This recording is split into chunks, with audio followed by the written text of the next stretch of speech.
think entrepreneurs have innately within them the skill set, the understanding, the faith, and the strength to make real whatever their dreams are. So Doggo is a leading mobile app in the world for dog training, and it's available in 12 different languages. I really work with both brands and individuals to help amplify their goals, their messaging through strong media relationships, influencer relationships, experiential events, strategic consulting, you name it. I'm Richard Gearhart. And I'm Elizabeth Gearhart. You just heard a few select clips from our guests. Stay tuned for more Passage to Profit right away.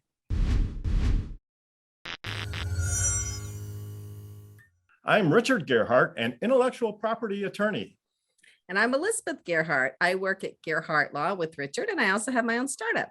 Welcome to Passage to Profit, the show that's all about entrepreneurs, inventors, small businesses, and the intellectual property that helps them flourish. Tonight, we have a repeat offender on the program, Joni Rogers-Kante, who has from SeneGence International, who's built a multi-million, probably billion and trillion dollar company in the cosmetics world. And she's going to be here giving great advice to all of us. And then we have two presenters, which I'm very excited about both of them, honestly. So the first one is Tadas Žiemys, and I'm not sure I said that right, but he's nodding. So. He's nodding good. If you have a dog that is like your baby, anyone that has a dog pretty much does treat them like their baby. Babies need to be trained. And Tadas, some are never trained. Some are never trained, but he has a great app for helping you train your puppies.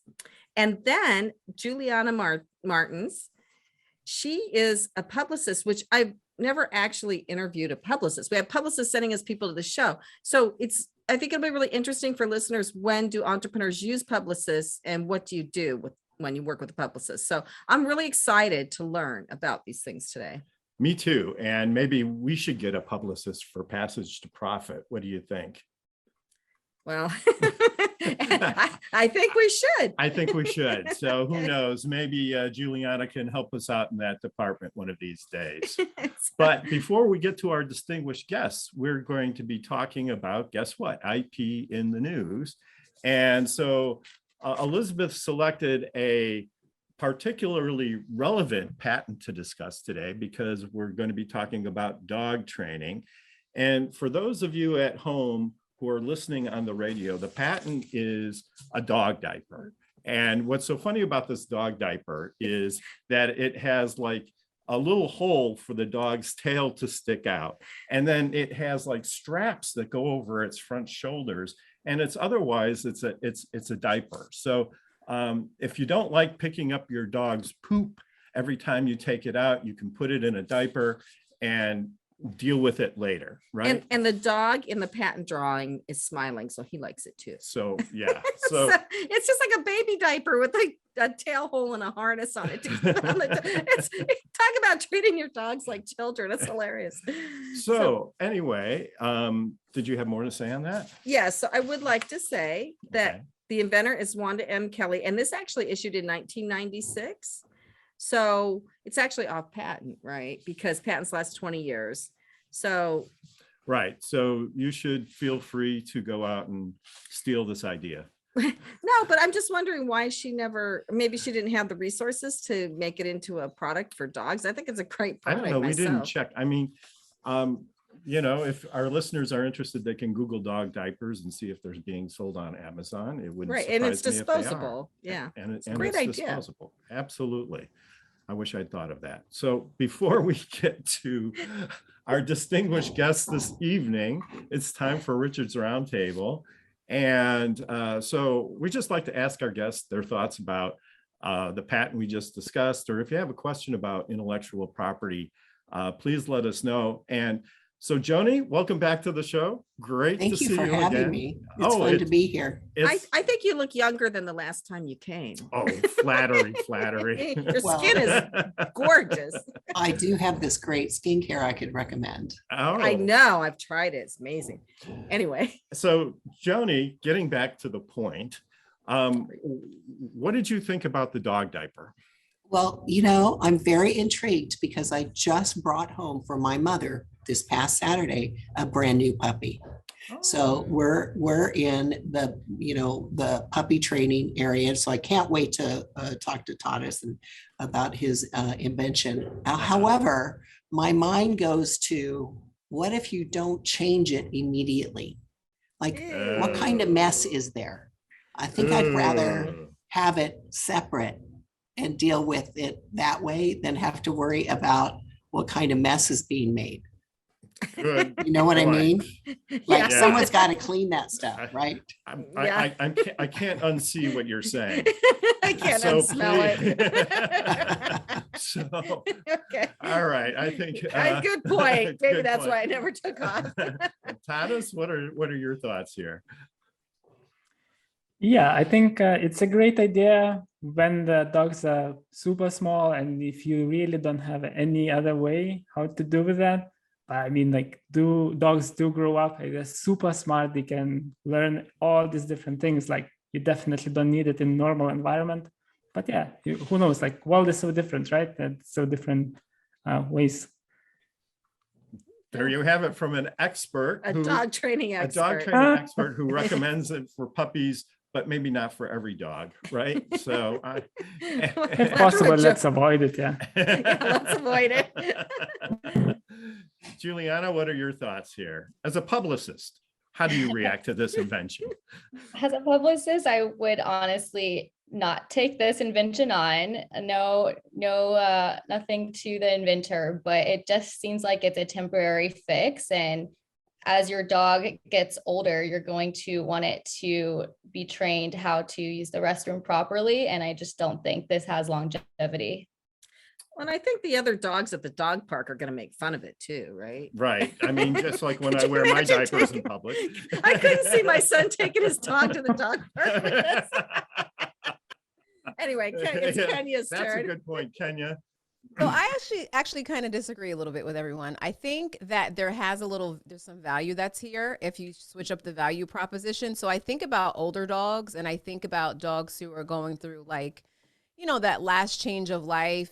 We've had older dogs that, couldn't hold, to go to the bathroom, or couldn't make it outside. And I always felt so bad, right? Like, so I think this is a way for older dogs, like if they're having health issues or they're getting older and they can't necessarily make it outside to the bathroom, gives them a way to keep their dignity, right? And then helps you to not have a dog who wanted to go out, who couldn't go out, not make it to the bathroom. Well, spoken like a true marketing genius. Honest Yeah. to God, Kenya. And with such compassion too. Right, so- who else thinks about the old dogs, right? Oh, Right. I love the old dogs. I mean, I have an old dog. Unfortunately, he's not in that phase, but growing up, we had a few, and I always felt so bad for them. I'm like, oh, that's so sad, Yeah. She So, has she has a sweetheart. And I just Googled on Amazon, and there's even designer doggy diapers. Oh, okay. There you There's a go. lot. Okay. There's a lot of them out there. I was going to say for Wanda, even though her patent has expired, her 20-year patent term has expired, with the right marketing, you can still, she could have really taken over the market in 96 if she started selling these. But now what she needs is marketing if she wants to sell it. And like you said, Joni, like, make it designer, and then the marketing's off the charts, right? Well, yeah. And so, yeah, I agree with that. Times are a little bit different in 1996. I wonder if we were really so pet crazy then as we are now. Well, we didn't even have Amazon, so it was a lot harder to sell. There you right? go. Yeah, good point. So Yeah. anyway, this has been a fantastic discussion. We have to take a commercial break, so we'll be right back after this with more Passage to Profit. Welcome back, everybody. Richard and Elizabeth Gear, Passage to Profit here with our repeat offender, Joni Rogers-Kante, who is the president, creator, and founder of SeneGence International, a multimedia cosmetic company that has just exceeded all expectations in terms of performance and product and personnel and every just whatever direction you can possibly imagine. And so welcome to the show, Joni. Good to see you again. Thank you. And- It's great to be here. And we're always about stories here on Passage to Profit and the entrepreneur's journey. And before we went on the air, you told us a little story about what got you going as an entrepreneur in the first place. Can you share that with us? Yes, as a teenager, I was on a Saturday afternoon out practicing pistol shooting with a friend, and I accidentally shot my friend in the butt. And we shouldn't laugh at that. I'm in a little town in Oklahoma, right outside of Tulsa. It's called Sapulpa. And that week, my father, who was single, said, "That's it, young lady, you're going to California to live with your mother." And I was shipped off to California, and that began my journey into entrepreneurialism. I landed in the home with just an amazing man who helped build one of the largest drugstore chains in America at that time, and got to work side by side with him well into my 20s until I broke out on my own. Wow, that's a wonderful story. And your friend, ultimately, he survived. He wasn't hurt, except maybe his pride, right? So that's right. He might walk with a little limp right now, but well, that's the way it is in Oklahoma. You know? Yeah, that's right. So that actually puts you in the presence of a really great mentor, which, we've said on this show many times, everybody really needs a coach that can help them. And so you had a great coach and mentor, but you could have ignored that, like our kids have, and just not done anything. But you built, how much is your company worth now? You built this huge empire. Well, I couldn't tell you how much we could sell it for, but we are a $1 billion company. We're in 17 countries. We've enjoyed great success over now. This coming year will be 23 years. And you started with lipstick and went into other skincare. Is that correct? That is correct. We patented long-lasting color technology. The name of the primary product is Lip Sense. Doesn't come off until you take it off. And we use that patented technology in the rest of the color that goes on our face. And we were the first company to create color for your face as skincare. So our color is actually anti-aging skincare. So along with a typical skincare regime, which has our complexes in it, during the day, after you cleanse your face in the morning, you start building your color cosmetics on to your skin. You are delivering the anti-aging complexes that's in the skincare. So I just have a couple of things to say about that, and then I'll hand it over to you. First of all, you sent me samples and I've run out, so I'm going to reorder because this is really, really nice skincare. It's not greasy, it's not heavy, it's light, and it's nourishing. But what I really want to say is you look amazingly fantastic. And I'm assuming you're using your own skincare. Yes, for at least 25 years. And the longer you use it, the more beautiful your skin becomes. And your skin is glowing. It looks wonderful. So thank you. That's wonderful. I might try some too. We do have men's care. You should, yes, because mine, after all these years of hard living, my skin needs some special treatment. I would say, though, what I find interesting, though, is that one of the foundations of your company was really innovation, right? And that is creating really good products that once somebody tried them, they sold themselves, right? You weren't trying to promote just any old Me Too type of product, which is really kind of so much of the cosmetic industry, where they just repackage the same old stuff and remarket it and sell it as something new. You actually had something that was innovative, and you protected it, which of course is valuable, important, but you actually innovated too. How much of your company effort does your company put into innovation as a percentage of your revenue, or time? What kind of investment do you make in that? Well, first of all, this speaks to one of the questions that people often ask me: what keeps me up at night? And what keeps me up at night is technology in virtually every area of business. not only in the innovation of new ingredients that do better things for your skin and help repair damage of skin or actually negate the process of aging. I worry about technology like this technology. We're all on Zoom right now. Like 5 years ago, 7 years ago, who was on Zoom? No one is. But in business, speaking to, of course, or addressing rather a large employee base of 500 or more and tens of thousands of independent distributors in 17 countries, we communicate and we do our business through technology. We're not a technology company, but technology is so critical at the base of every single business in today's world. Whether you're in the technology business or not, you really are. So we have technology in innovation of ingredients and products that are beneficial. And of course, the daily business black hole, I call it a black hole because a huge amount of money goes into research and development, and of course, maintaining and upgrading the tools that are needed to conduct business. I'm talking tens of millions of dollars a year.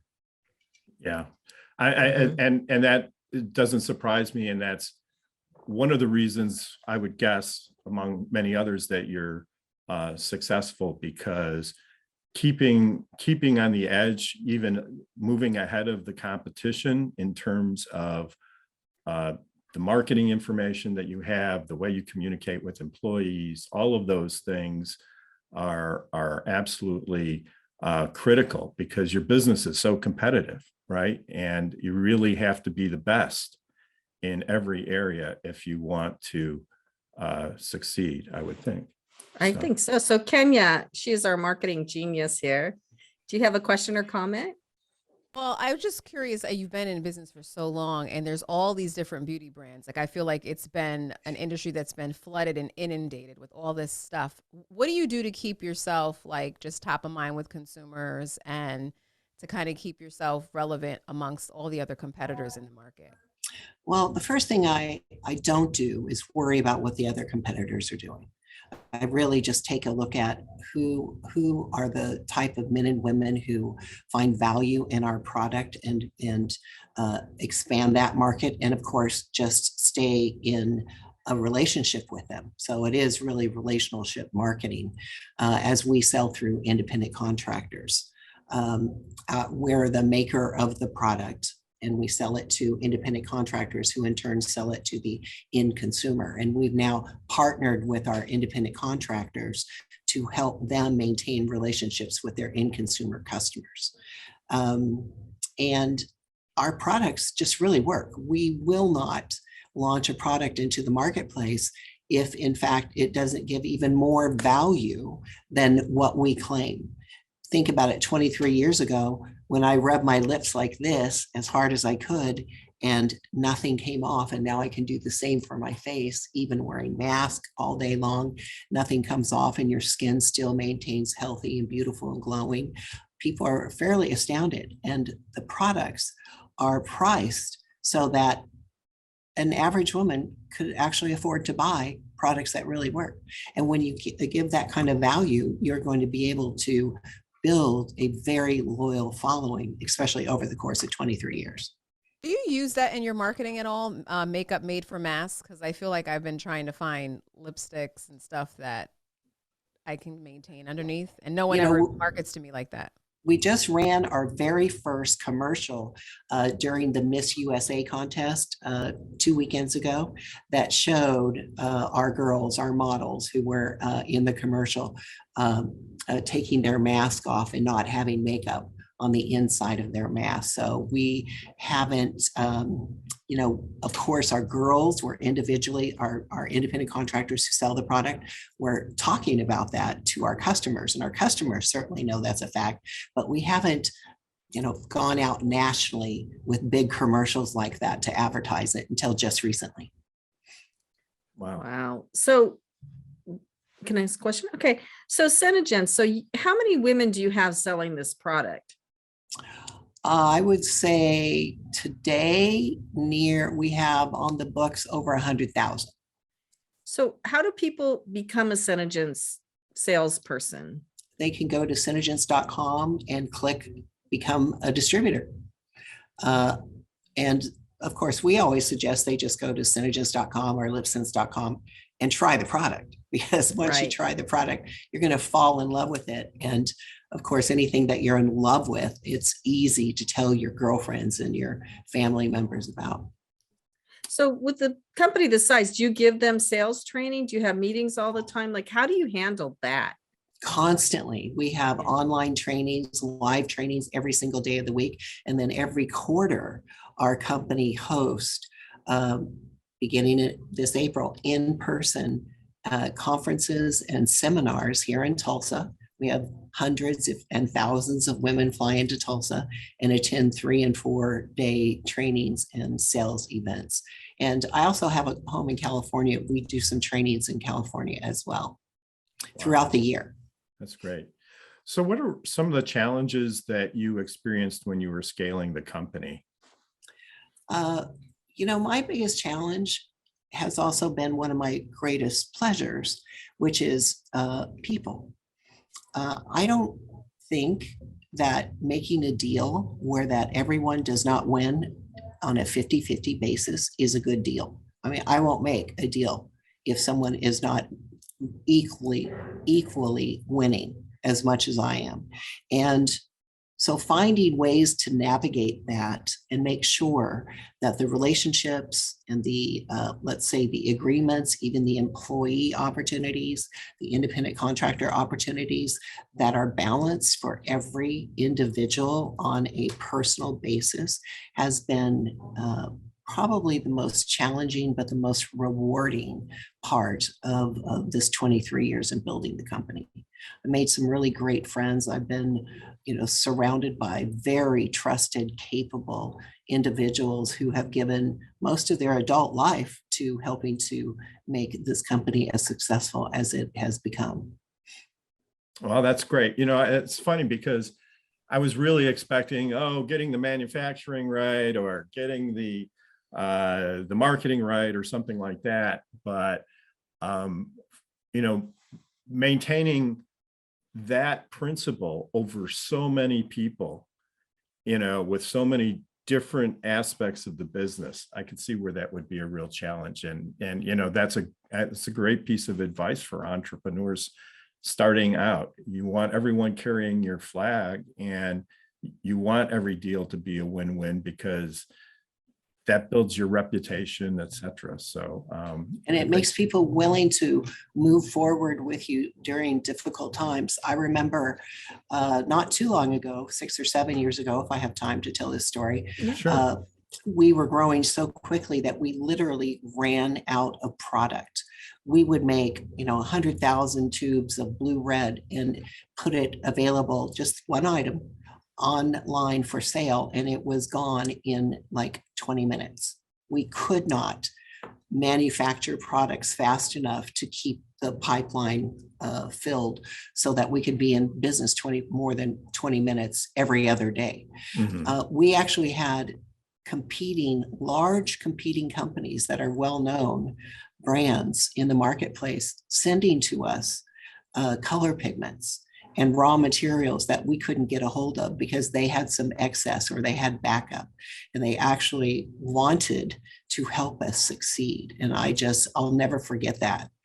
And it's just because of the relationship we have with our vendors and our third-party manufacturers who are helping us and who were talking about us and the way that we were building our business and running our business to their other clients. And even through that, it's just amazing how important it is and how much more, I think, real it is to build good working relationships and be that company that is fair, be that company that lets everyone win equally, and how far that takes you in business. We could have definitely gone out of business very easily. It took us over a year to rebuild our inventory to such huge amounts where that we weren't running out of it. And we just had amazing help through that. So I don't think younger entrepreneurs think about what could happen during explosive years of growth 15 years down the road. Right. We have someone that comes on this show, Kevin Lane, with Create a Castle, and he's run into some of the issues that you're exactly talking about, where and it's hard getting the money. So for him, he had this deal where he had to get money to make 10,000 units, or the deal was going to fall through. I think it was with Walmart or somebody, and he managed to find the money. I never got back to him to see how. And it's really interesting because the reason I say that, bringing it back to where I'm looking at your bio, it says that you set off across the globe with a team of scientists and botanists to find the best ingredients for your skincare. Where did you get the money to start up? Well, I earned it. I had no money. I was a single mother with $7 in my pocket when I sat down to write the business plan for this company. And I actually thought about the product line when my son was a baby. And, you know, when you hold a baby in your arms, they play with your face. I thought, why in the world can't someone make products that actually stay put? And if you're going to wear them, they help make your skin more beautiful. So I found a chemist who helped me make first the lip color technology. And we put that into tubes, and I went to women's trade shows and marketplaces and conferences. In fact, one of the first ones I went to was the Miss USA contest. Never, of course, ever thinking that I would be the premier sponsor for the Miss USA pageant itself. And of course, that was almost 23 years ago. So I went to places where there was the greatest amount of women who I knew had spendable income, who would love to wear lip color that didn't come off. I sold the tubes, and I would pay this chemist to make more every single week until we just, of course, got to build those numbers. And I let other women join with me as a distributor and take the products back to their hometowns. If I met them at a conference, they'd buy a bunch of it, take it back to their hometowns and start selling it. And through that first year, we made $1.7 million in sales. It was actually the first 9 months. So Wow. that started or gave me the startup capital that I needed to go on the excursion to Vanuatu, which is where we got our original raw materials for our skincare.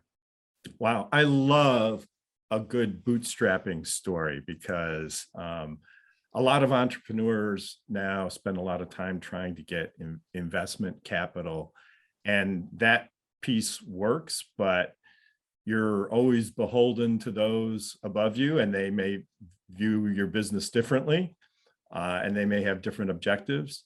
So if you can do it yourself, which you did, I mean, hats off. You get a big salute for that. Kenya, any other thoughts?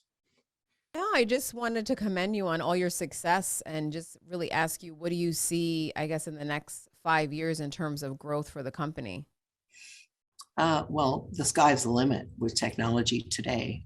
We are, of course, working on all the logistics, the legalese of expanding the product line into different countries. And we're excited about continuing to launch. Well, we're about to launch another one in January, just because of the fact that our product touches so many lives. It really does bring about not only greater confidence in women wearing it because they don't have to worry about their makeup being all messed up, but for our distributors, it allows them a form of income to help support their families, pay the electric bill, earn money to go take hubby to the theater, buy an extra car, or just have coffee money. They get to earn to whatever extent and effort they put into creating their own customer base using this product. That's excellent. Before we end this segment, can you please spell SeneGence so people know how to find your website? SeneGence.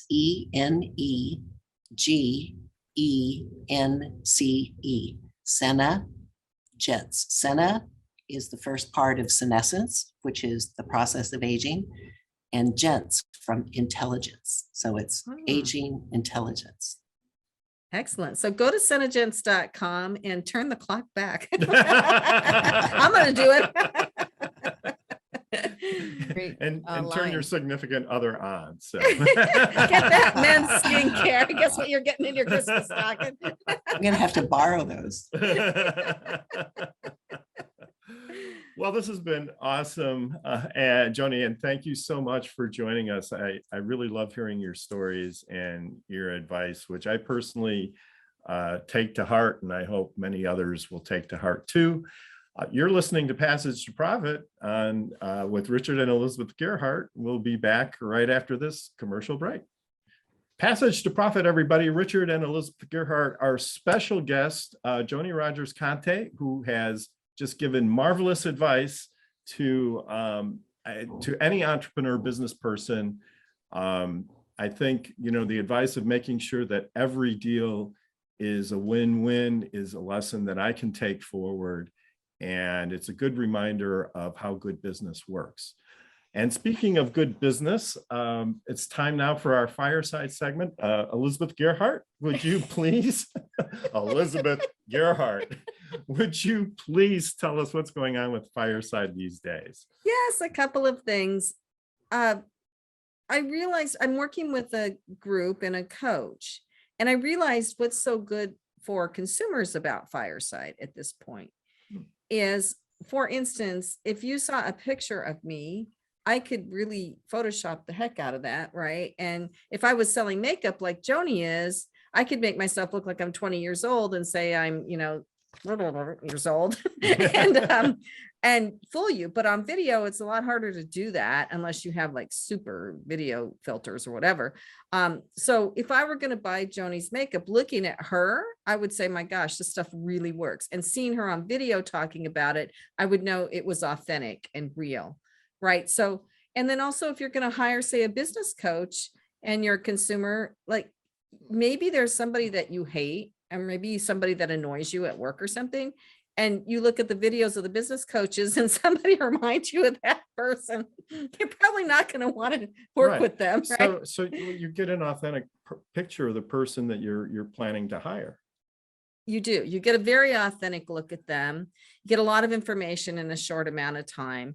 And you can see if their style matches with yours. Like if I'm going to hire a business coach, I don't want to hire somebody that's either too goofy for me or too abrasive for me, right? So I want to hire somebody that matches my style, but still can give me information. Is that why you never listen to my business advice? They don't match your style? Actually, my coach liked your pitch to the businesses better than she liked mine. So really? Richard helped me with some pitches for the business owners who are on the site. So yes. And well, and seriously, Elizabeth doesn't really need any help at all. So I need she's a lot doing of great. help. But anyway, so I've been working on Fireside and looking at different things with it because of this coaching that I think is really helping me quite a bit. So that's great. Onward and upward. That's my right. Grandpa used to say. A mentor in whatever form, even if you don't have somebody who's been in business, you can always find somebody who can help your business, right? So, Kenya, time for Power Move. Yes, it's time for Power Move. Thanks for having me on. Yeah. So Power Move today, we're going to talk about celebrity hairstylist Uno, and he's the owner by Hair by Uno Studio Salon and the sole creator and innovator of the patent pending perfect platinum pixie technique. That's a mouthful. Lots of P's. Lots of P's. Perfected pixie pigmenting technique.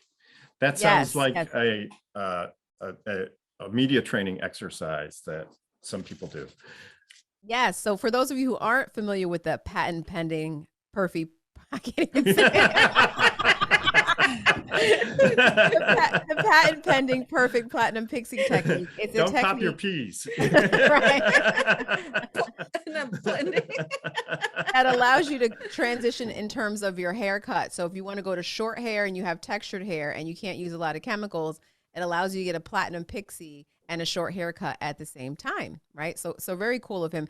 And I was reading about him on Influencive, and here are his 5 top business tips for maximizing productivity and peace. So number 1 is be selective with your circle. Number 2 is do what makes you happy. Number 3 is research and read. Very important. Number 4 is build a strong team. And number 5 is don't work for the money, make the money work for you. So Ooh, I like that. Lots of profound topics. Speaking of research and reading, I've been reading books, business books on how to scale Gearhart law. And what I found, and I'm sharing this because sometimes in the business world, you're not an overnight success, and you need to spend time working on your business model. But both Apple Computer and Starbucks were in business for 20 years before they were able to actually scale their business. It took them 20 years to perfect their business model, get all the pieces working together correctly before they could scale. So the point you made about patience is, I think, is well taken. And for some people, success happens overnight. For others, it takes a little bit more work, but you have to stay at it, right? true. And so Yeah, excellent. Well, my grandpa always wanted me to have a pixie haircut when I was little. And back then I could get away with it. Now I'm not so sure. But I want to see you in a pixie, Kenya. You may sooner than later. I used to have one. I'm thinking about going back to that. So we'll see what the new year brings. It's really cute on the right person. Yeah. A lot of So- maintenance, though. It is a lot of maintenance and a lot of haircuts, but it's a cute cut. Yeah, so congratulations to him. I actually have never been able to have my hair colored and cut at the same time. I would love that. It would save me so much time at the salon. Oh my gosh, I'm always rushing to get out of there. That's a brilliant idea, I gotta say. Yeah. I hope he could do it with other kinds of hair color and stuff. So anyway, we'll keep looking for that in the future. So now we're going to go to Tadas Žiemys. And Tadas is your savior if you have a dog. So Tadas, please tell us about Doggo App, Dogo.app. I want to hear all about it. Oh, thanks. So Doggo is a leading mobile app in the world for dog training, and it's available in 12 different languages. So we help dog parents grow a well-behaved dog and become a friend that their dog deserves. So that's basically what we do. And everything started when we adopted our Udra from a shelter 11 years ago. And as most of the dog parents, we want to be the best dog parents ever. So we thought, like, okay, let's go to the dog training school. And we went there and immediately understood two things. Like, first is Udra does not like other dogs. She does not enjoy school at all. So we needed to do it at home. And the second thing we understood, like, she's amazing. She learns everything so quickly. She knows everything well. She loves the attention, the treats, the trainings. And whenever she fails with the training, it's always about us. So we become lazy. We don't know how to do it. We don't do it regularly. So the problem is always us. And so we started looking for solutions, for tools, like how can we make this more fun, more engaging?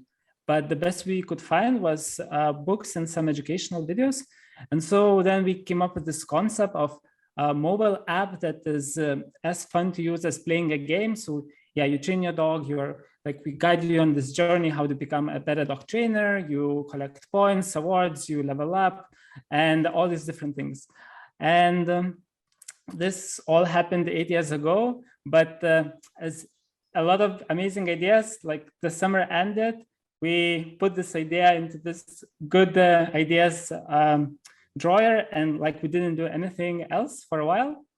And then 4 years forward, like I worked in a lot of different companies, and I moved to Berlin to work at this amazing company that worked with the consumer apps. And I was extremely excited that at some point the company decided to change to do B2B. And it's like, this is like not what I want to do. Like, I don't have this control anymore. Like, I want to follow my dream. I want to work in a company, in the culture that I really imagine. I thought, okay, this is then the only way I can do this is to build my own company. Wow. So, yeah. So Tadas, so you're from Lithuania, right? Yeah, exactly. I just wanted to compliment your English because it's much better than my Lithuanian. And so so that's very interesting. So how does the dog app actually work? Can you give us an example of a training routine?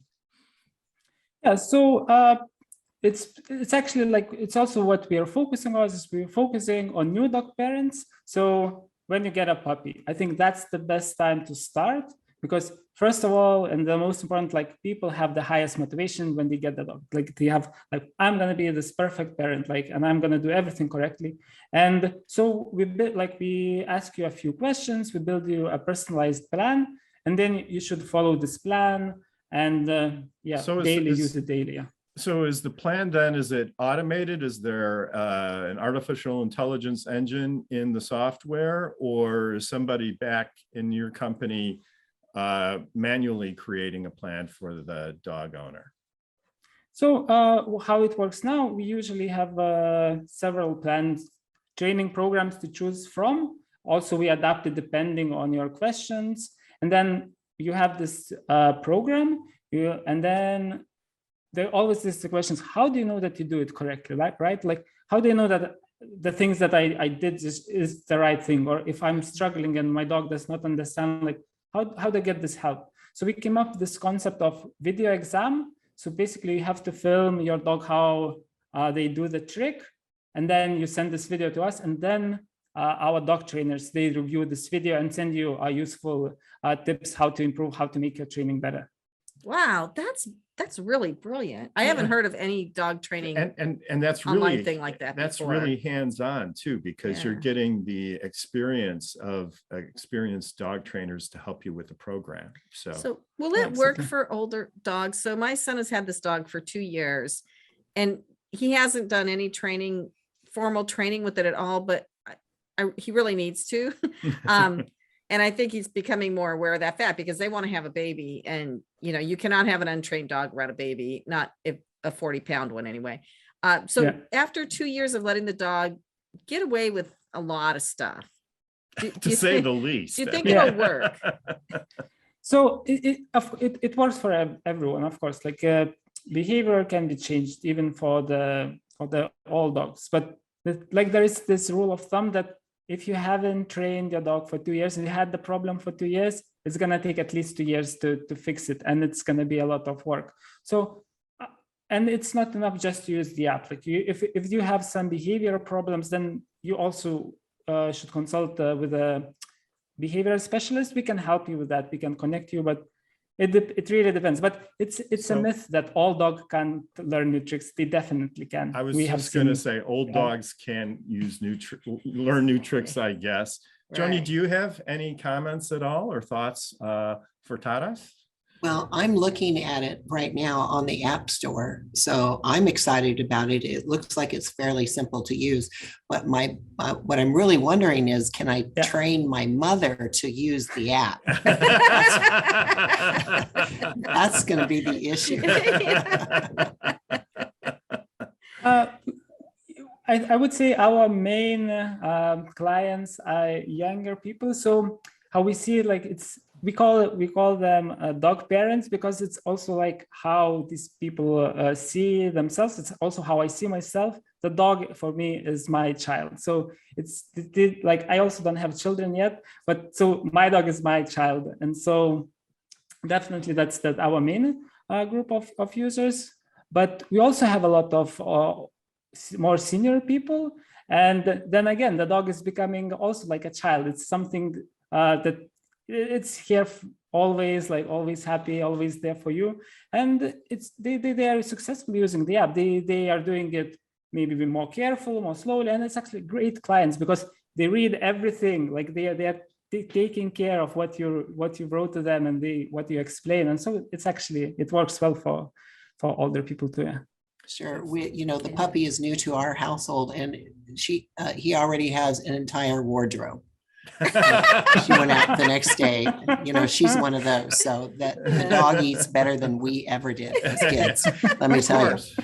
Yeah, this is a brilliant app. I think you have a great opportunity here to get a significant amount of the market, because people do spend so much time and money with their pets and on their pets. So congratulations to you. I think it's a winner. Kenya, what are your thoughts? You're a dog person. I am a dog person. I just had a question about the user experience in terms of like, when do you anticipate someone to see like a behavioral change? Like if they're consistently using the app with their dog, Like, I guess it's dependent on like what you're training the dog to do, but like, what is the typical, frame of time that someone can expect to see results? Yeah, so as I mentioned, we mostly focus on new dogs and puppies, and then you see the development always, right? You see, but it's something that I think how we start with the puppy is like the first thing the dog has to do is like you have to become interesting. So actually, the first exercise is like feeding from the hand, like that the dog knows like, you are so amazing. Like when I look at you, I come to you, like amazing things are happening to me. So I think like if you use it for 2 weeks with a puppy, you will already see like great development. So it's something that really is fast, and dogs learn new tricks. Like if it's just for fun, in a few days, like you can definitely teach a few things that you can show off to your neighbors. Wow, that's amazing. You know, what's so funny, I'll just make this brief, is times have changed, and it's like getting the dog between like an engaged couple is almost a test run for whether you're going to be able to handle a family now, which I think is a good idea, right? Because if you have one partner that is I'm not going to take care of it, you can pretty much guess how they're going to react when kids are in the house. Right. So Tadas, I know you have a publicist, right? How are you getting the word out about this fantastic app? It really looks good. So it's mostly coming from organic sources. So first of all, Apple, Google, they really love the app. They love the quality and all the love that we put into that.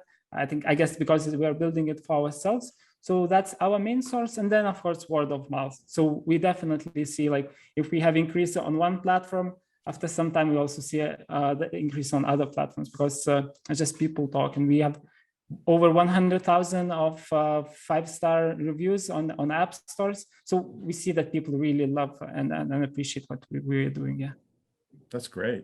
That's great. Congratulations. And so how do you plan to scale your company going forward? Yeah, so that's exciting times. So we recently closed our fundraising round, and so we are growing from 13 people to 25. And for it doesn't sound like it's a big, but for us it's a big thing because we doubled in size. So the near-term challenge is like, how do we work together? And I think this remote teams, it's extremely nice because you can be everywhere, anywhere. But it's pretty hard to connect with people. And we already see the new team members joining. It's hard, like it's hard to connect. You have to put extra effort because it's so easy to disconnect. So yeah, so we also said like, let's stop, let's take our time and let's first connect as a team, because otherwise like this will not work. At some point I can scale, but if people are not working as a team, it's not gonna work. Well, so, that goes back to what Joni was saying about how you treat your people and the relationships you have and the win-win for everybody. So I think you're smart to take it slow and get that piece down. And unfortunately, we've come to the end of the time for this segment, but people can find it at dogo.app in the Google store. And where else can they find it? So App Store, on Apple. The Apple App Store. So so go to your favorite app store, look for the app. If you know somebody that needs the app. I was just going to say, I hope you have a share link to the app and you can just like our neighbors have a dog that's barking, you just and you shoot off an email to them, get the hint, right? So this has been Tadas Žiemys. Thank you very much. And I wish you all the best of luck in the world because dogs need training, period. So this is Richard and Elizabeth Gearhart, Passage to Profit on WOR 710. With our special guest, Joni Rogers-Kante. And we will be right back after this message. If you missed this, the podcast comes out tomorrow and you really need to hear all about this. Great. Well, welcome back, listeners. You are listening to Passage to Profit on WOR 710 with Richard and Elizabeth Gearhart. I was just going to say, I thought Tadas's innovation was great. It's like Joni said about her product, both of them. Yeah, there are other people doing this, but they're not doing it nearly as well. Right. Both of their products, right? And so, they're going to rise above the noise. Well, Joni already has, like, she's a $1 billion company, right. And I'm thinking Tadas will too. So And there's a lot of loud dogs out there. a lot I'm of going to rise dogs. above the noise. Yeah. Uh, So, but now I really want to talk to Juliana Martens because she's a publicist and she has grown her business exponentially in a very short amount of time. And I also want to find out like how you work with the publicist and what publicists can help you do. So welcome, Juliana. Please tell us about your company. Hi, thank you so much for having me. I'm so excited to chat with you guys today. My name is Juliana, and I am founder of 1111 Media Relations. Through my company, I really work with both brands and individuals to help amplify their goals, their messaging through strong media relationships, influencer relationships, experiential events, strategic consulting, you name it.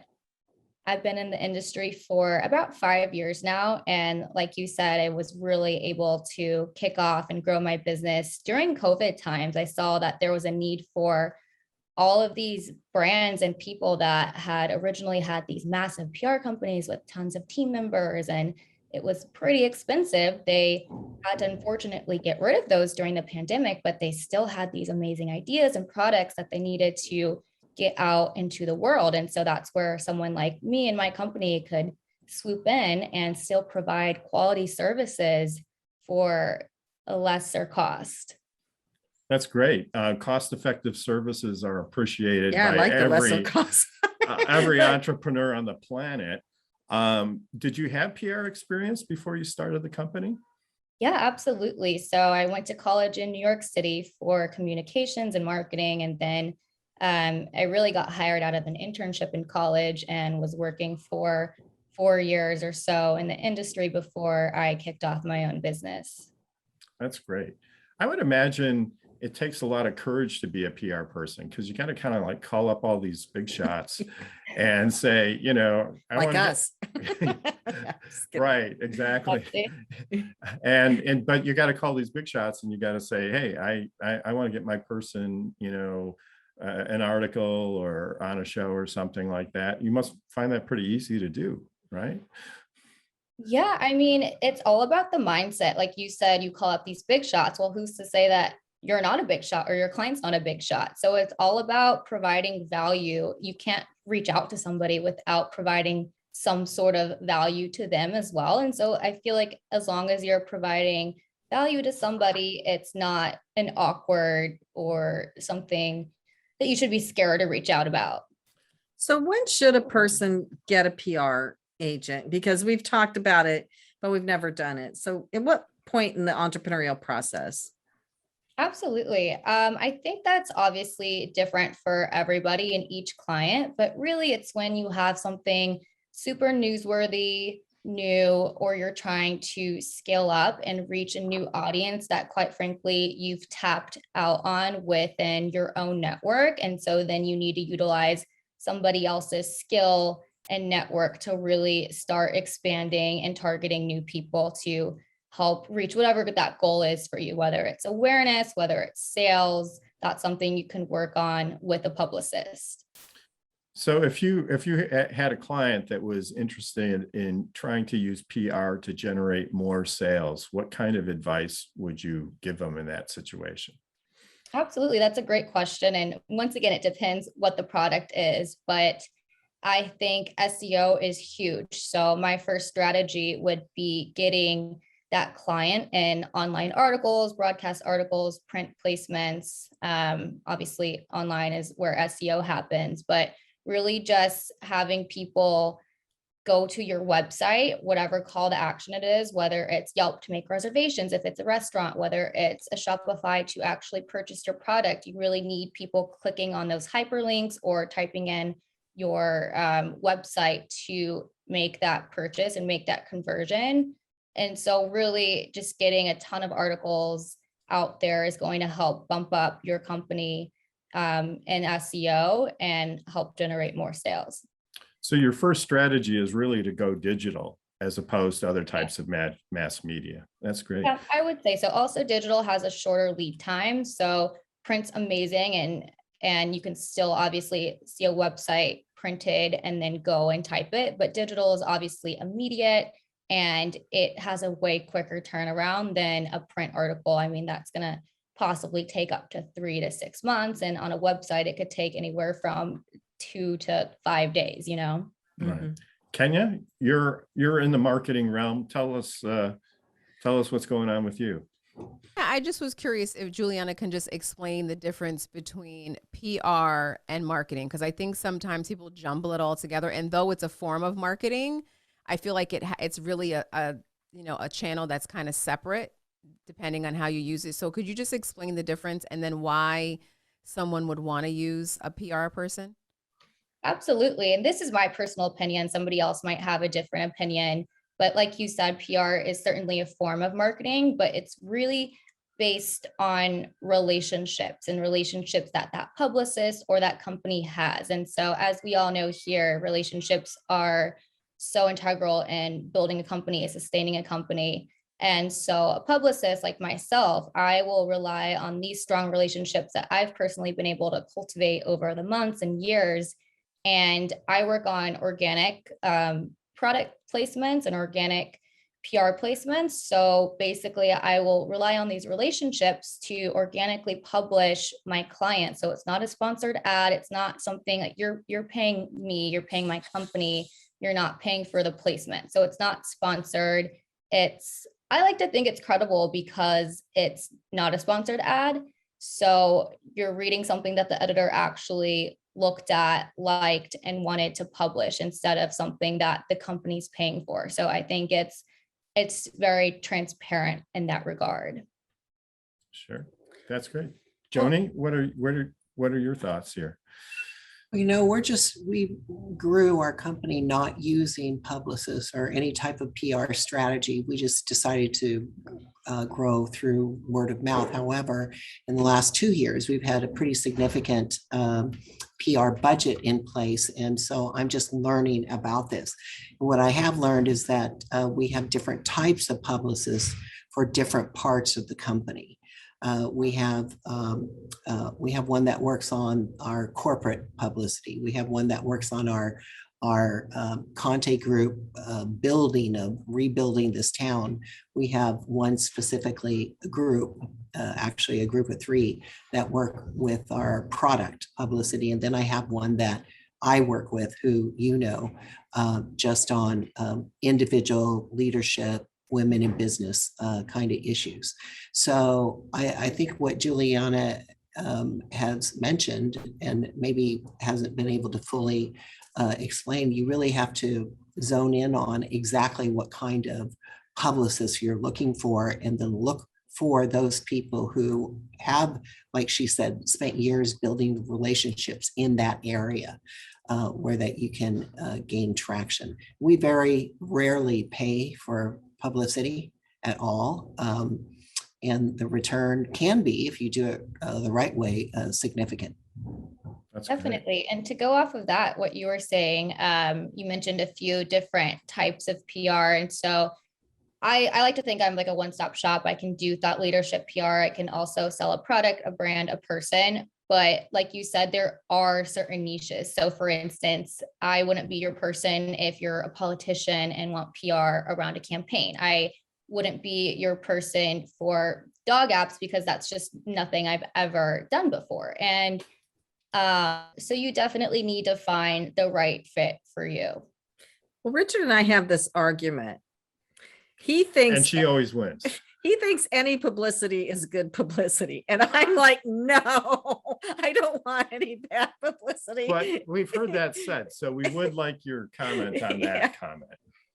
So that's a tricky one because I'm actually working with a reality star right now. And let's just say this publicity is not the best out there at the moment. So I don't think any publicity is good publicity, especially if maybe you have other projects and where this certain publicity, negative publicity out there might be damaging to a company that you're working on or another facet of what you're doing. And so I would like to disagree with that one, but anything that's where crisis management comes in, and bad publicity can hopefully be overturned if you have a good publicist and a good strategy behind that.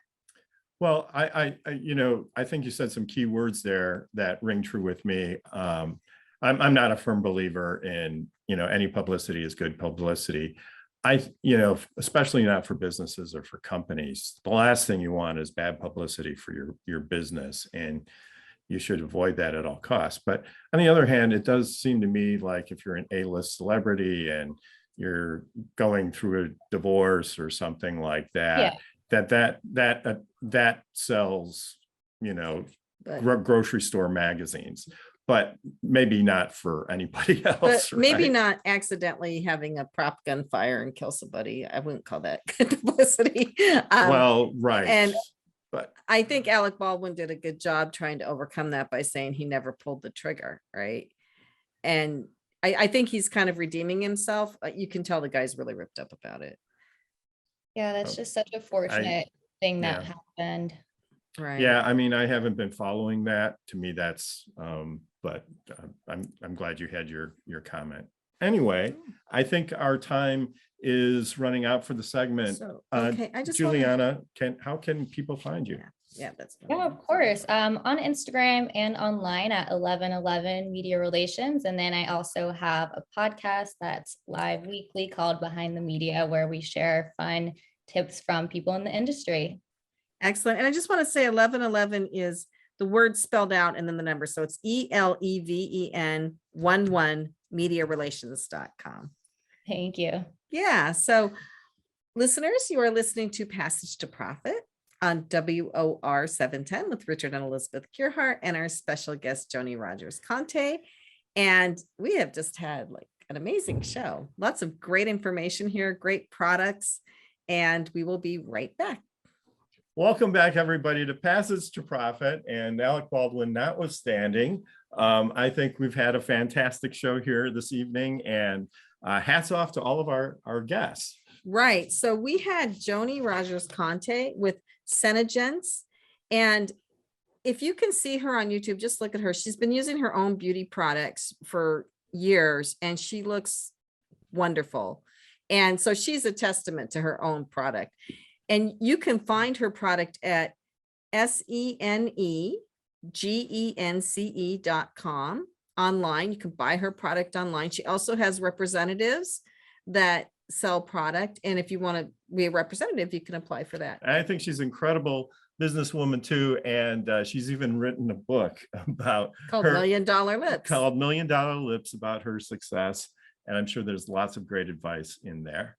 And then we had Tadas Žiemys with Dog Training App, which is really a different type of dog training app than anything else out there, because he actually has dog trainers involved with this. And it's dogo.app. It's got all like 100,000 5-star reviews. People love this app. If you have a dog, especially if you can start using the app when you first get the puppy, you'll be amazed. It's the best thing out there. I think. Yeah, and you should have his URL printed up on business cards and then just hand them out to your neighbors and at the dog park. Yeah. Right. Yeah.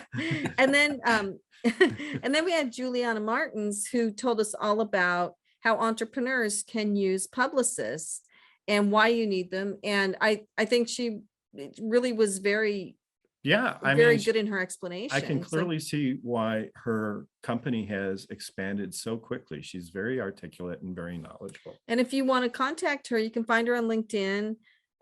She also has a podcast, and her website is 11mediarelations.com, ELEVEN 11 mediarelations.com. So if you're thinking about a publicist and you want more information, look her up. I think I will. And then, of course, Richard Gearhart from Gearhart Law. Oh, and Kenya was here, our media maven from iHeart. So if you want radio publicity or incredible creative marketing solutions from Kenya, you can reach her at Kenya Gipson with a P, Kenya Gipson at iHeartMedia.com. Yep, she's the media maven, and it's a title well earned. So before we go, I'd like to hear a few words from Joni, our guest this evening. Any final thoughts for our audience, Joni? Well, I'd just like to say for those aspiring entrepreneurs to learn to follow their own instincts despite what others around you might advise you or what their opinions are. I think entrepreneurs have innately within them the skill set, the understanding, the faith, and the strength to make real whatever their dreams are, and don't let anyone else dissuade you or get you off track in any way. That's perfect. Kenya? Well, it's hard to top that, but I always love the conversations that we have, and I think today was really about innovation, right, and scale, and how to really take your business to the next level through implementing the right marketing strategies and just knowing your audience and knowing how to use technology to connect with them. So just really great conversation and contributions from everyone all around. Also perfect. So thank you, everyone. Thank you to our audience for listening to us. We love you. Keep those cards and letters and texts coming in. And you're listening to Passage to Profit on WOR 710, the Voice of New York. And I'd like to thank our producer, Noah Fleischman, our program coordinator, Alicia Morrissey, our video editor, Chatterboss, and the whole iHeart team. This is Passage to Profit with Elizabeth and Richard Gearhart signing off on WOR, the Voice of New York.